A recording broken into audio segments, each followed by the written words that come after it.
Hello and welcome to the Habit Coach podcast. I'm Ashtin Doctor, your habit coach, and today with me I have a very interesting guest. I have Shashank Mehta, who's the founder of And Nothing Else. And we met actually working out in a gym in Bandra, and our passion for fitness got us together talking. And I think it's a fantastic opportunity, especially in this time, to be an entrepreneur in the health space, on the fitness space. And I love the way that he went about approaching it and the way that his brand has grown throughout. So I wanted to do this podcast for multiple reasons, because I wanted to show people what life is like, as an entrepreneur. Also, Shashank's story on how he got into health and fitness is very interesting. And how he thinks about moving ahead and where this fitness industry probably will be going towards, and why And Nothing Else is actually leading a path in this direction. So, Shashank, hi, and welcome to our podcast. Hey Ashton, thank you so much for having me here. I'm so excited about this. We keep putting out content like this on this channel, so please don't forget to hit subscribe and the little bell icon so you know when future videos come out. I'm super excited because we've been planning this podcast for a while before this whole lockdown started, and we're actually recording from our own home. So I know the audio quality is going to be not as expected as from a studio. Maybe we might have a pressure cooker blasting off in the background or something. No worries. We'll try and make up for bad audio quality with great content. Perfect. Love it. So Shashank, let's dive straight into it. I heard your story on how you got into fitness. Can you share that with the listeners? Like, what was your journey like? Sure. So it's a bit of a long, almost a lifelong journey across a winding road, as I might say. It's a sinusoidal curve. So around when I was 19 years of age, I was 105 kgs. And at 5 Wow. feet 9 inches, that's quite a lot. And then I was also, and maybe this part of the story I've not even told you, Ashden. I was also at that time diagnosed with a very, very rare back disease called Scheuermann's disease. Happens to a 1 in a million people for no reason of DNA or hereditary anything, which basically means that your spinal cord gets bent. It's actually a hunchback, which is not due to posture. It is your spinal cord getting bent. So I was that fat, and this happened to me, and the doctor told me that your old age is going to be really, really tough because of this, unless you do something about your fitness. He also told me that no matter what you do, you'll never be able to run more than 3 or 4 kilometers, given how badly your back is shaped. I guess the competitive middle class topper in me got challenged, and that's how the first weight loss started off. And the first weight loss journey, I lost some 35 kgs in 9 months. I just went batshit 35 crazy. kilos in 9 months. Okay, wow. Yeah. I just went batshit crazy. I stopped eating. I started running. I had this random theory at that time that the more I sweat, the more I lose weight. So I used to go out running in June and July in Delhi summer at 12 p.m. because that was the hottest at 12, yeah, at noon time. Because that was the In hottest Delhi, they time. have this thing called the loo chalti hai, right? And Loo that's when chalti you're hai, normally not exactly. supposed to go out. So I went so mad. I was like, this is the right time because I will sweat the most and it'll be most efficient use of my exercising time. So that was the first weight loss. And I had absolutely no education about the body and nutrition, etc. at that time. So I lost weight. I thought that I've become a thin guy now, and hence I'm a fit guy now, and hence I can eat like all my thin friends around me who could eat anything and stay the way they are. I started doing that in another 3 years. All the weight came back. Then I lost it Alas. again. Yeah, it did, like about 25 kgs came back by the time I realized, oh shit, this is happening again. By that time, I was doing my MBA at IIM Lucknow, and life was crazy hectic in an IIM MBA. So I couldn't do much about it. But the minute I joined the job, I got back to my running, etc. Lost all that weight again. This time also, while I was a little better educated this time, I still didn't understand that my metabolism and my body will never be like someone, the composition is entirely different. so in the job, once stress started piling up, and I joined a startup at that time also. Again, work became a lot, and I again put on 25 kgs before I knew it. This time, the third time over, I was like, this is getting a bit much. That's when I started educating myself about my food and nutrition, and I thought I'll do it right this time. And that third journey, once it ended and I lost all that weight and started putting on some muscle to increase my BMR, etc., is when I started writing the blog, which is FitShit, which eventually turned into the startup that's and nothing else. But that's the long and short of it. Shashank, you must make a post on your total weight loss, like 35 kilos, 25 kilos, 35 kilos. That's like almost 100 kilos plus whatever you did right now. Yeah. Can you imagine the amount of food that's gone in and out of you? In and out, yeah. Crazy. But I think this might be the important thing. Sorry, go on. Yeah. I was saying I want to take out 2-3 important things from what you said. The first one is obviously, what the doctor did to you. He pushed you into a challenge, almost giving you that burning incentive of making sure that I will show him kind of mindset. I had a similar thing happen with me when one of our close family friends said that, Ashton, you're going to, be good for nothing. Nothing ever going to happen with you. You're just going to waste your life. And that was like my kick up my ass to start doing something. Work-wise, this was something health-wise that was a kick up your ass. And I think it's a fantastic opportunity. Many people have people saying this to them all the time, and they don't take it as an opportunity to, I will show them. They take it as a beat down. And changing that mindset is so important for us. The second thing I wanted to highlight was losing weight is easy if you basically understand and have knowledge. Losing weight and keeping it off is easy if you know the knowledge behind it. But most of us are just not aware of the knowledge. So we get into, like you said, these waves and these patterns of putting on weight, losing weight, putting on weight, losing weight. And has your mindset changed with regards to weight? Do you still think about weight? Do you think about inches? Do you think about muscles? Do you think about progress pictures? How do you track that now? So I think logically, my brain now understands that fitness is not equal to weight. So I track. I used to track body fat, but then I realized that the electrical impedance machines that we use are themselves fairly flawed. Then I moved on to just looking at the mirror and figuring out from the look of the body how I'm doing, etc.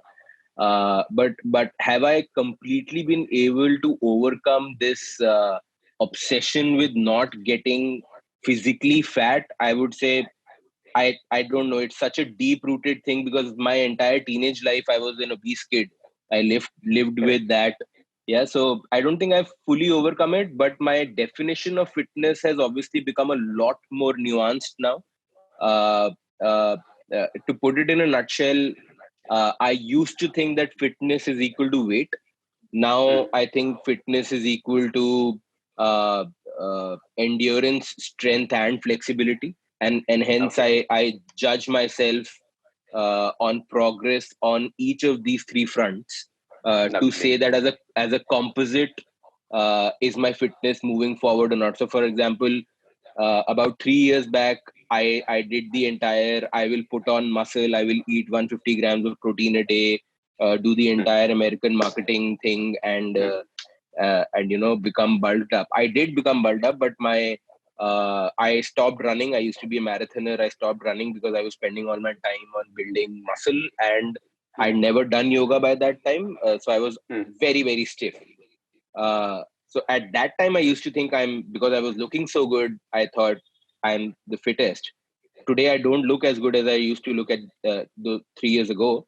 But as a composite of these three, I think I'm fitter today than at that time. Lovely. And I think a large part of all of this knowledge also came from you working on your blog.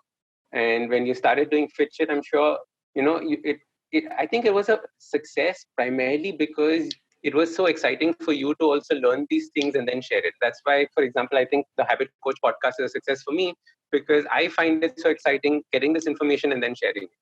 What was your journey like Absolutely. blogging? Because so many people want to become health bloggers, but they don't necessarily get off the ground. So absolutely. I think uh, I was definitely one of those people who kept, who's always thought that there's a novel inside me, and I need to write, and I think every other person thinks that. Uh, the Actually, the one habit which got me to write the blog is getting into the habit of just getting up every weekend. I was in a corporate job, Saturday, Sundays were off. Getting up every weekend, hauling my ass to that Starbucks where we've also met near. Oh, that place. Yeah. There's a corner there which is my fixed spot. And for 3.5 years at a stretch, every weekend, if I've been in town, I've gone and sat there for 4 hours each weekend. Uh, Wow. yeah, irrespective of whether words came to me or not, and it was actually the physical act of going and sitting there that started bringing the words. So I think, and you know I don't know when it happened, but uh, that dreadful feeling of going and sitting without having anything to type, when it turned into the excitement of, oh, we'll write a new article today. I don't know when it happened, but I'm fairly certain that it happened because the physical act came before the mental act. Nice.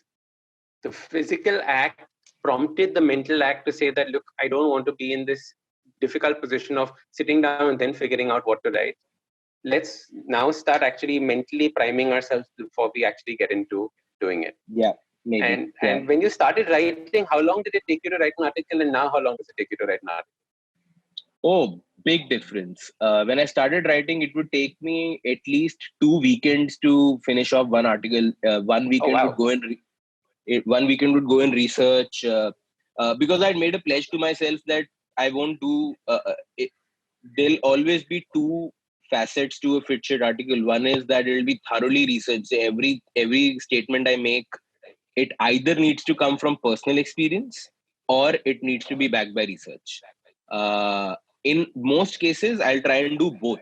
Only if those two things intersect will I propagate that school of thought. Otherwise, I won't. So it required a lot of research. So and in the beginning, you don't even know where to look. What are the resources? What are the credible resources? You do a Google search, and the first thing that comes up is WebMD, which is like Yeah. Wikipedia of of medical news. So And everything leads to cancer. yeah, exactly. So so it used to take me 2 weekends in the beginning, and about a year and a half into it, I could finish off an article in a day and a half. So less than Perfect. half a week. Yeah, How many words typically? 1,500 to 1,800 words. Okay, cool. And the interesting thing is, I keep telling people that this is the right time to start sharing knowledge and information and starting your blog, right? Because blogs are the easiest way of at least getting some form of information moving and credibility moving. Lots of people write and saying, I want to start my own podcast, I want to start my own video thing. What do you suggest? And I think blogs are the best way of at least learning to pen down your ideas. Do you have 2 tips for people for starting their own blog?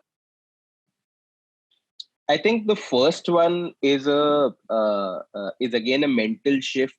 We all keep hiding behind the excuse of the perfect start. And whoever has ever started would tell you that there's nothing called a perfect start.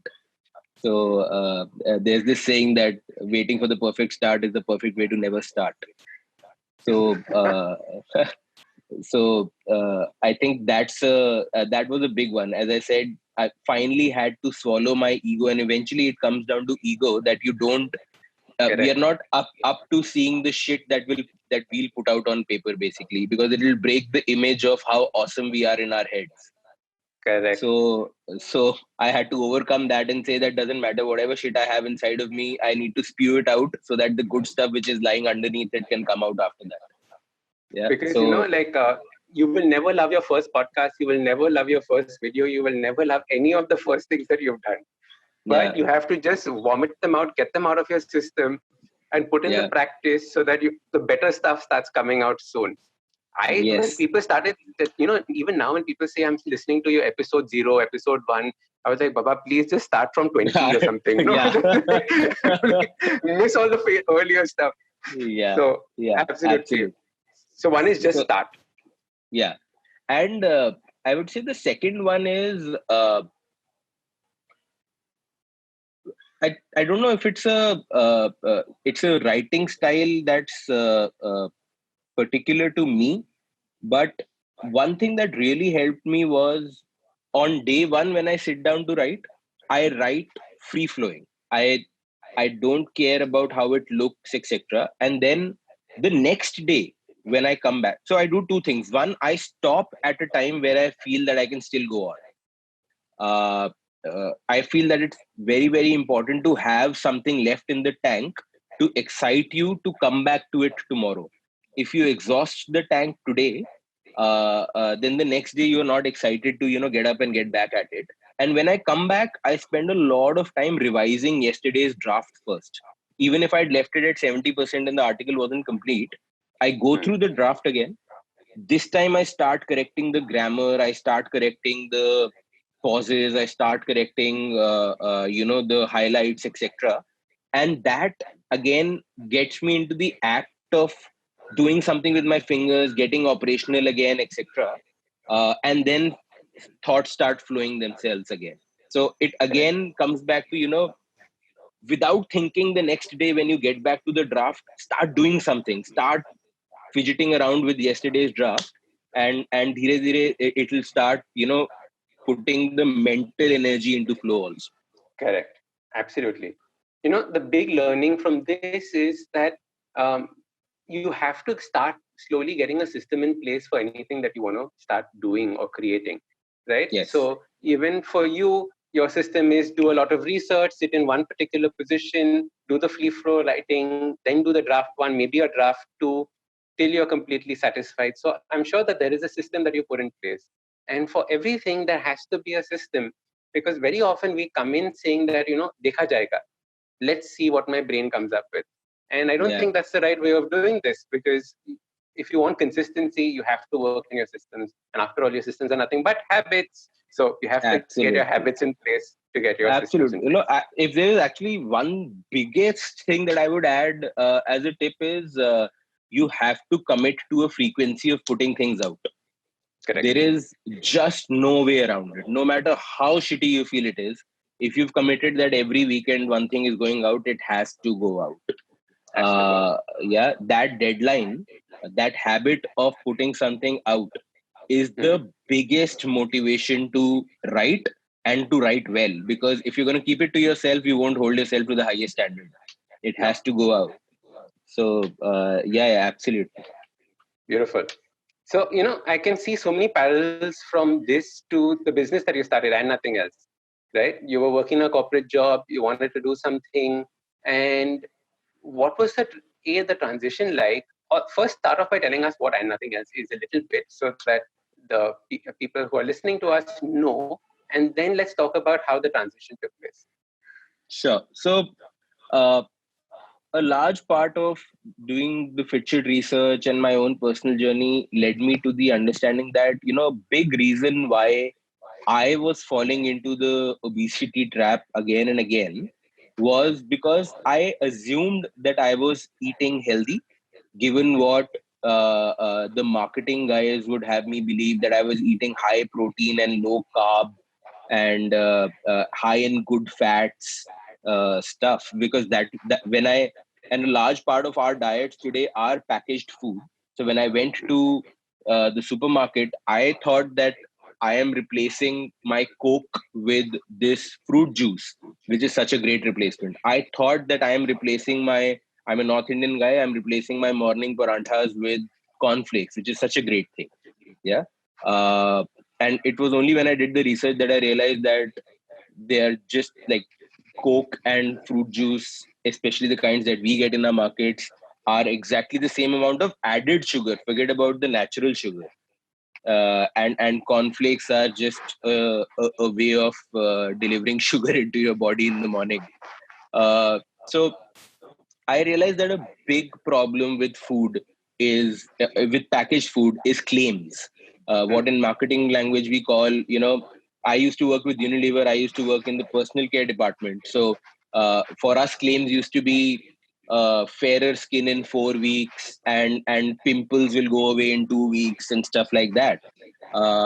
Yeah, and I've seen the marketing jugglery that goes on behind coming up with and supporting such claims. When I realized that the same thing is happening to my food, is when I had the moment of saying this needs to be corrected, because with personal care it's one thing, but with food, we can't be doing this, right? So that's where the idea of And Nothing Else came in. That what if there was a brand that just said food should not be about uh, claims and thinner in 4 weeks and keto and low protein, high carb, high protein, low carb. Food should be about ingredients. So what if there was a brand that just said that, hey, the food you're about to eat is made of A, B, C, D, E, and nothing else? Yeah, that's where the idea of And Nothing Else came about. That can we make food which is so clean that we can declare each and every ingredient on the front of pack. You don't have to turn around the pack. You don't have to look at microscopic font ingredient lists to figure out what you're putting inside your body. Uh, uh, and I thought that idea was really powerful, because it would literally bring the back of pack to the front of pack, Correct. which is the habit which everyone who sustainably lost weight would have gotten into the habit of turning the pack around and checking what's gone into the food. You can either fight the battle of making everyone get into this habit, or you can be a leader of change and say that, hey, I'll just bring the back to the front. Right, so that was the thought behind And Nothing Else. Absolutely. It's so powerful because, like you said, the jugglery that goes around in trying to deceive is so much, especially in the food industry. The number of names that are there for sugar, the number of ways that we would try and make something look fancier than it is so prominent. And I remember about 4 years ago when I think I done a post saying that, guys, look what I found on the ingredient list. And I had so many people writing and saying, you actually read that? Like, what's wrong with you? Correct? Yeah, You're just supposed to read the label of the product and then you're supposed to understand what's in it. But yeah, unfortunately, that's not true. And yeah. I went through the same trap as you, by the way. My mornings were breakfast, cornflakes, milk, lots of sugar, and a big glass of juice along with it. And I think that's what put on my 17, 18 kilos at that point of time. So Yeah. I was quite mad. What has the journey been like in as an entrepreneur? Obviously, you don't come from an entrepreneurship background. I remember having a conversation with you, and Yeah. you're the first entrepreneur in your family. What has that journey been like as an entrepreneur? And then what has that journey been like in the health space? And do you like So, calling it the health space or fitness space? What is it that you are in? Have you thought about it? uh, yeah, actually, I'll come in the order that you asked the question. Okay. So, the journey of being an entrepreneur, as young that I am in that journey, actually, I'm finding it extremely fulfilling. So I had all these theoretical doubts in my head that, as I was telling you, that I come from a middle class, service oriented family. No one till 2 degrees of separation has ever done a business. So our ability to, like, no one in my family has seen a day where salary doesn't come in, right? Correct. So I had all these doubts in my head of how I'd cope with it. But while that does take a little time getting used to, the great thing that happens from day one, at least for me, was this feeling of ownership is something I'd never experienced before. In a corporate job, you spend 70% of your time doing well and 30% of your time figuring out that if things didn't go well, whose fault it was. But over here, the minute that question went out the window, that the good, the bad, the ugly, everything is me, everything is up to me, that just unlocks a level of productivity that is unbelievable, because you just don't waste any time thinking kiski galti thi. Correct. So from that lens, it's been very, very rewarding. I'm sure part of that, me feeling it's very rewarding, is touchwood. We've had a decent run till now. I'm sure there are bumps up ahead, but it seems like I'm going to enjoy it no matter what comes. You're going to enjoy the bad too, because the bad is going to show different sides of you and your personality and how you deal with it. And I think the kind of person you are, you're going to enjoy meeting those aspects. I hope so. I'm also getting a feeling that I'm just enjoying, like when the coronavirus hit, we thought, oh shit, this early in our entrepreneurial journey, something like this is happening. Revenues are going to go down to the bottom, etc. But my feeling about the journey hasn't changed in the last 2 months. So yeah, it's been a very, very pleasant surprise. I want to add one thing to this. You know, the big change that takes place when you go from a salary job to an entrepreneur is the concept of a delayed gratification.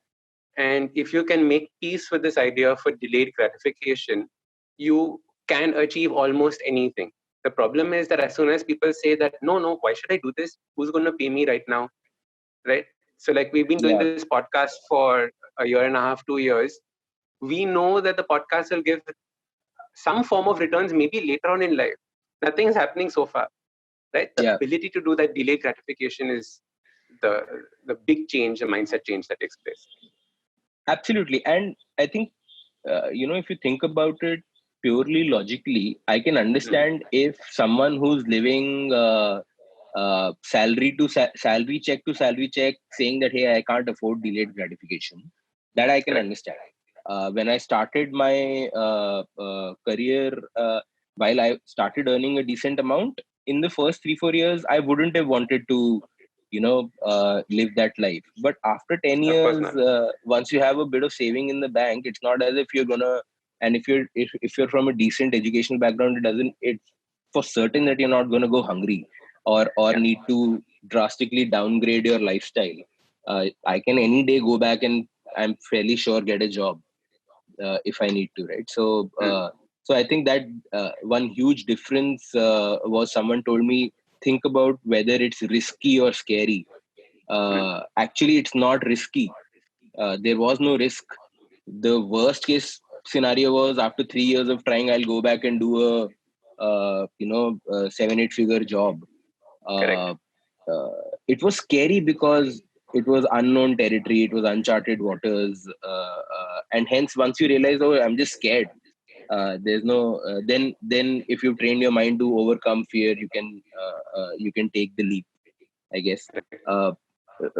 Coming to your question of health industry, I see this, I actually hate the word health industry. Unfortunate, it's such a misnomer, because this is the industry which is tasked with getting you healthy, and the industry which won't survive if you get healthy. So very strictly speaking, as of now, we are in the protein bar market, although we will get into other food categories soon. But I do see our brand as much more than just a brand that makes food. And you would have seen what we are doing on our social handles, and we're gonna double down on that sort of content. So for me, it's more of a crusade.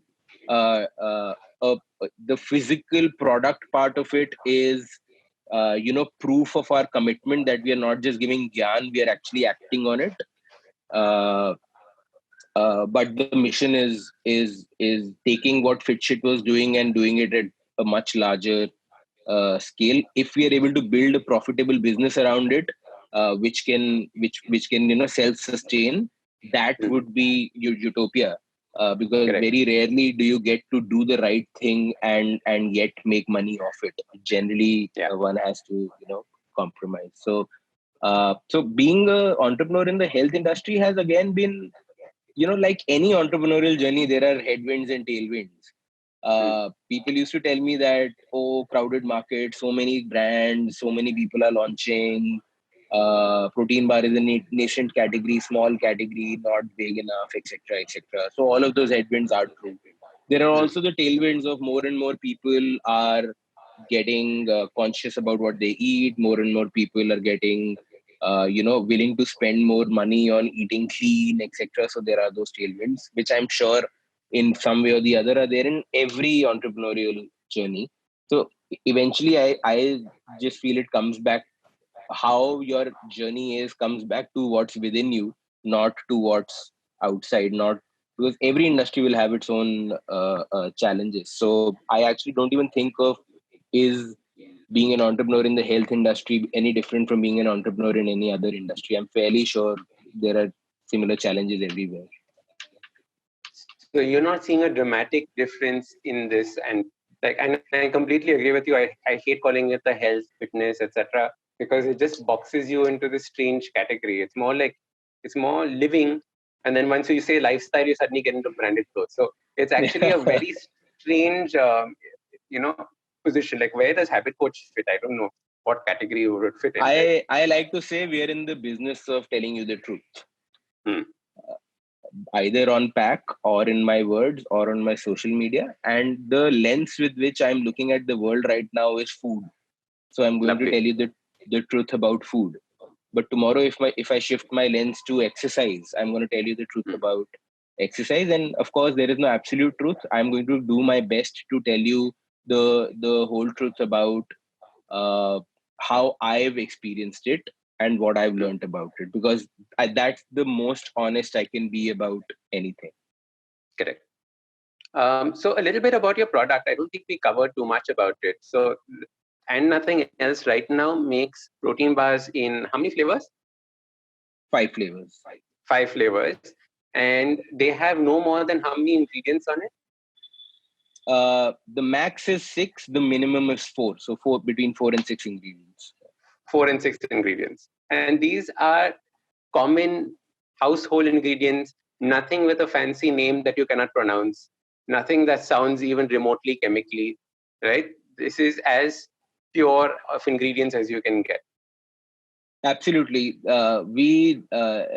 It's again very rare that packaging design dictates your organization. But how we started this was saying that, hey, if we make a public promise that we will always declare every ingredient on the front of pack, that just removes any possibility of putting shitty ingredients in it, right?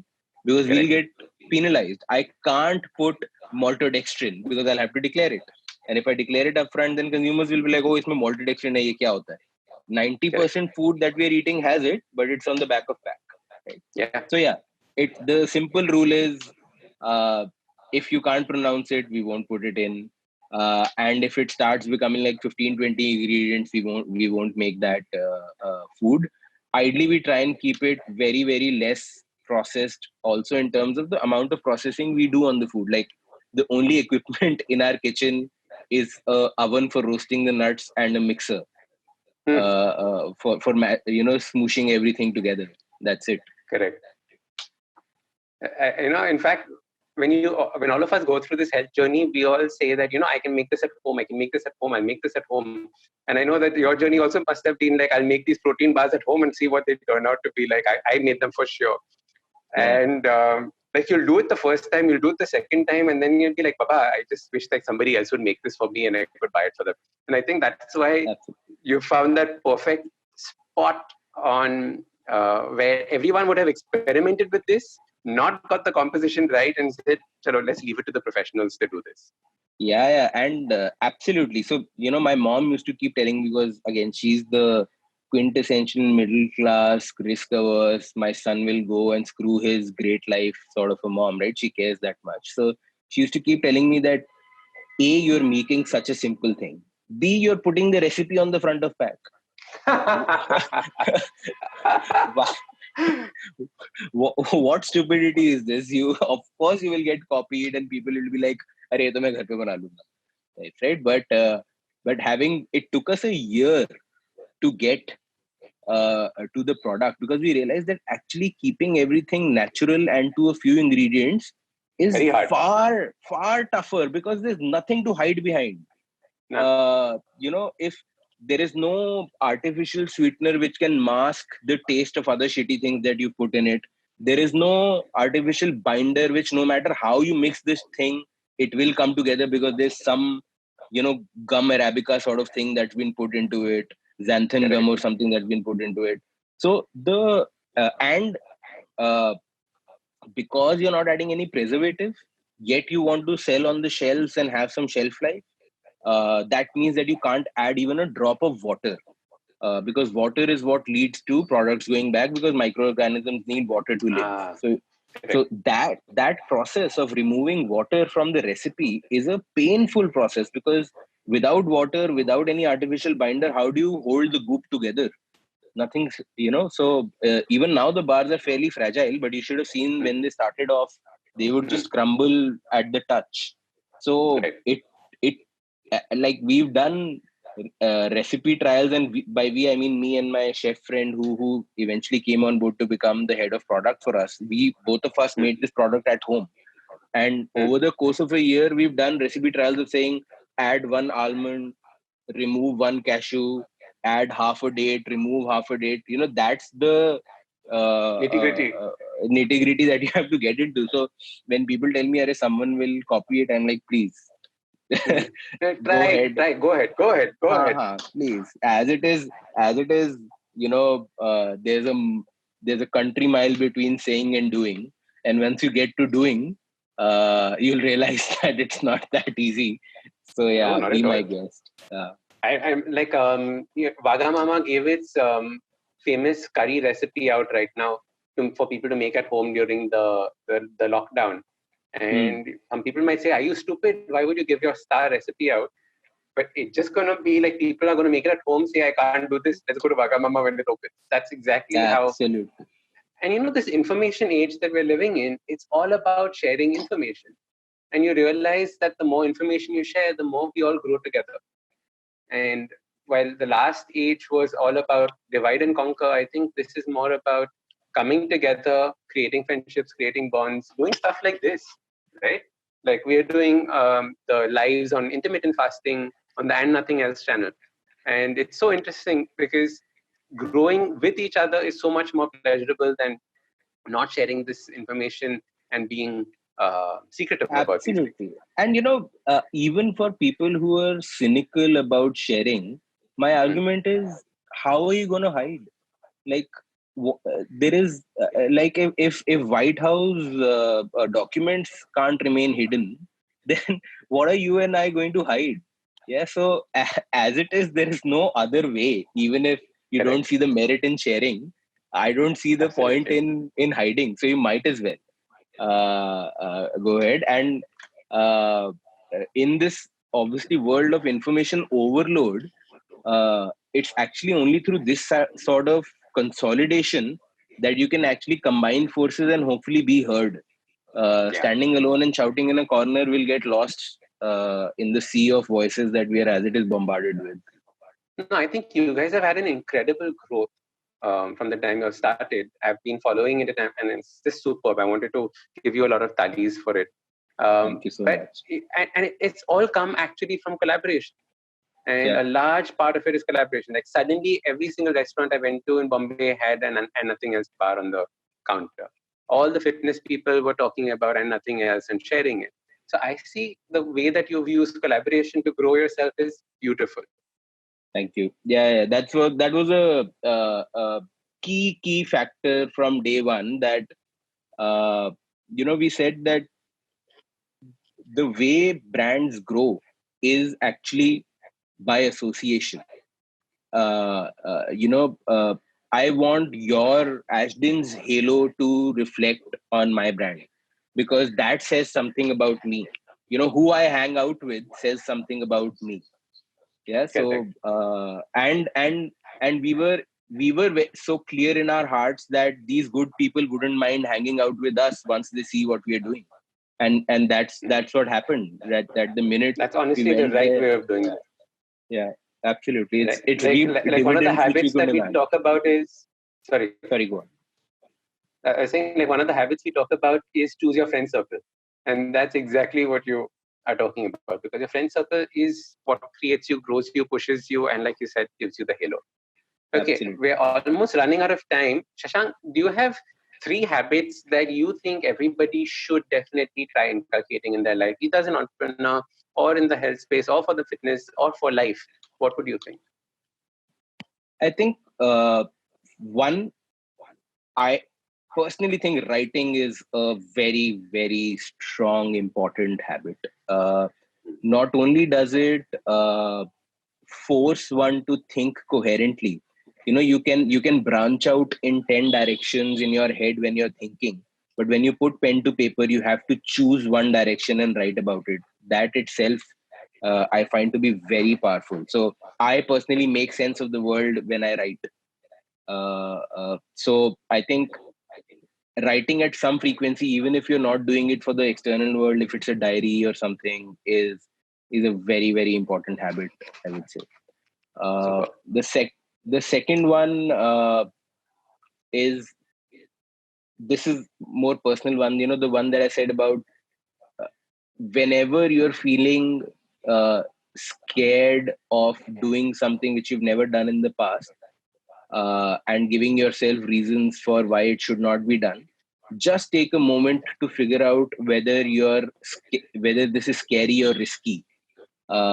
Once you logically tell your brain over and over again that actually there is no risk, and the exercise I like doing as a habit in any decision is, I first like to define what's the worst case scenario. And if I'm happy living with the worst case, that it's not that bad a worst case actually, then taking that risk or taking that leap of faith becomes a lot easier, because I've made my peace with whatever is the worst that can happen. Correct. Yeah.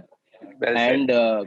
and coming from a health journey point of view, I know the words calorie counting are, I know even you don't abide by, subscribe to that, but I actually have found calorie counting, but I'll explain what I mean by it, a very, very important habit in my fitness journey.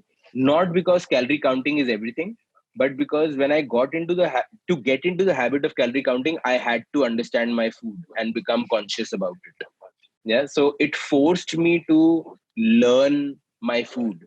When I used to put in what I've eaten in my calorie counting app, it used to throw up that these are the macros in it. That got me intrigued. Oh, why does this have so much protein and that has lesser, and all of that stuff? So the Correct. curiosity started building, and I started learning about my food.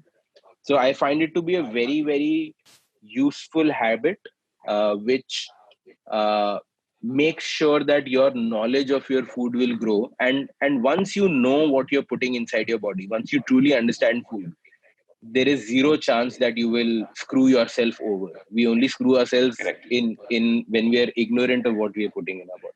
So I would say these three. Lovely. I like the last one on calorie counting because it's the best way of knowing what's going into your body. And like I keep saying, that everything that goes into your body becomes a part of you. So where do you want that potato chip to be? Do you want it to be in Absolutely. part of your nose, part of your ear, part of your chin? Where does it want to go? I think Okay, lovely. the potato chip has a preference for the The tummy tummy. Super. Shashank, where can people get in touch with you? Where can people start, connect with you? What are your handles? So personally, I have now gone off all social media, because all my time energy is spent on propagating the and nothing else message. But if you want to read the blog which started all of Hmm. this, check out fitshit.in. That's fitshit.in. Okay. And nothing else. If you want to check out the brand, that's and nothing else.in. And on Instagram, we are on and nothing else foods. Okay. One word. No underscore? Yeah. No underscore. And nothing else. Okay, perfect. Foods. Yeah. Oh, perfect. We'll put the links in the show notes, etc. Yeah. And like we were discussing, Ashton, that for the listeners of the Habit Coach, we'll create a special coupon code called Habit Coach, Superb. which will get you a 15% off on your first purchase on And Nothing Else. That's awesome. So they just go into the website and in the coupon code, they write Habit Coach, right? Okay. That's right. That's right. Perfect. Awesome. It was lovely talking to you. Thank you so much. It's been a pleasure. Thank you so much for having me. My pleasure.